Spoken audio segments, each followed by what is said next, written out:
देखिए, प्रकृति तो हमसे हर पल इंटरैक्टिव मोड में रहती है, परस्पर वार्तालाप के लिए तैयार रहती है। ये बात सच है कि आज के इस युग के अंदर प्रकृति ने अपने पात्र चुनना बंद कर दिया या कम कर दिया। ऐसे ऋषि मुनि मनीषीगण थे, ऐसे सज्जन रहे हैं इस भारत के इतिहास के अंदर, प्रकृति के इतिहास के अंदर, जो कि लगातार वनस्पतियों से, प्रकृति के 5 तत्वों से बातचीत करते थे।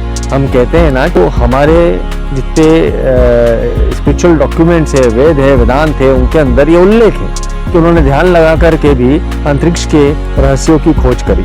और यही स्थितियाँ जो बनती है वो बनती है हम आप सबके साथ में।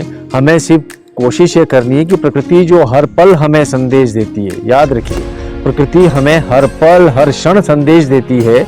हमें सिर्फ उस संदेश को समझना होगा, उसे डिकोड करना होगा। तो उसकी जो डिकोडिंग है वो ध्यान के माध्यम से संभव है। हमारे जो प्रमुख पंच तत्व है वो प्रकृति के साथ निरंतर, या हम सब जितने जीवन निर्जीवन है उनके साथ निरंतर संपर्क में रहते हैं। जैसे हम बात करें कि यदि मुझे किसी का ध्यान करना है या किसी मेरे भौतिक विषय की, आध्यात्मिक विषय की कुछ जागृति चाहिए, कुछ समाधान चाहिए, तो ऐसी स्थिति के अंदर मैं यह कोशिश करूंगा कि आपका तत्व को पहचानने का प्रयास करूंगा।